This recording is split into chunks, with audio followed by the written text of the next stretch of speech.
Сәлеметсіздер ме, құрметті оқушылар? Бүгінгі біздің сабағымыздың тақырыбы ежелгі Қазақстан адамдарының антропологиялық тұрпаты. Сабағымыздың мақсаты Қазақстан адамдарының антропологиялық тұрпатын анықтау. Антропологиялық тип немесе нәсіл адамдардың шығу тегі мен дене құрылымының тұқым қуалау белгілері бойынша ортақ тобы. Адамдардың тұрпатын бас пен бет пішініне, дене бітіміне, тері, шаш, көз түсіне қарап анықтайды. Негроидтық нәсілдің терісі қара, шашы бұйра, денесі түктілеу, жақ сүйегі шығыңқы, мұрны жалпақ, ерні қалың болады. Қазіргі кезде аталған типтердің аралығынан шыққан аралас нәсіл өкілдері де кездеседі.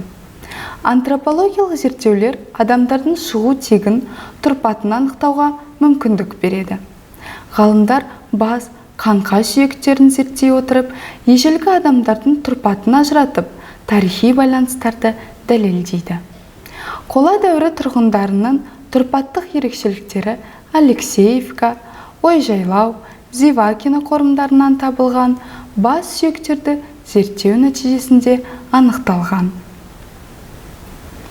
Ғалымдар адамдардың биологиялық қасиеттеріне қарай үш нәсіл еуропоидтық, монголоидтық және негроидтық нәсілді ажыратады.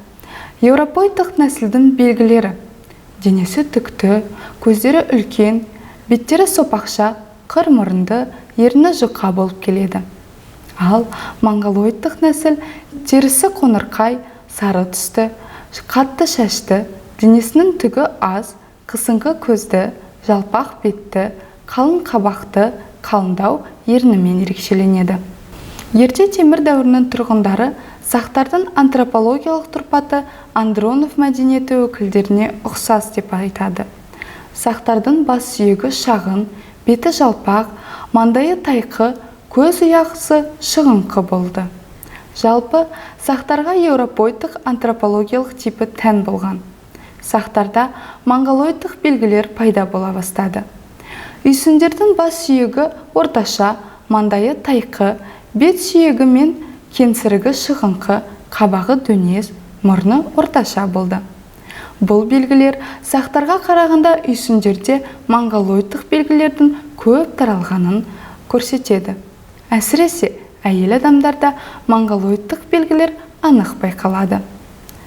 Сарматтардың тұрпатын зерттеу арқылы олардың осы дәуірде еділ бойын мекендеген тайпалармен генетикалық байланысын аңғартамыз.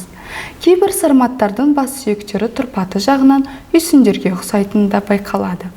Яғни бас сүйегі үлкен, мұрын сүйегі дөңес, көзі үлкен. Батыс Қазақстан тұрғындарының басқа аймақтармен тығыз қарым-қатынаста болғаны белгілі. Сондықтан сарматтардың тұрпатында да монголоидтық белгілер байқалады.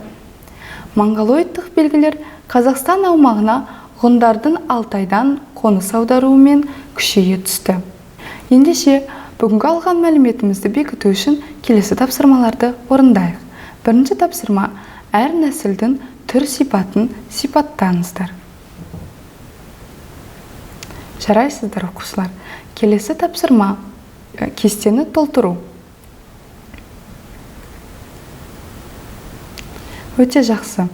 Бүгінгі сабағымызды бекіту мақсатында келесі сұрақтарға жауап берулеріңізді сұраймын.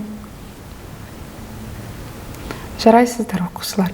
Сіздерге берілетін үй тапсырмасы ежелгі адамдардың антропологиялық тұрпатын дәптерге сипаттап жазу. Осымен біздің бүгінгі сабағымыз аяқталды. Сау болыңыздар.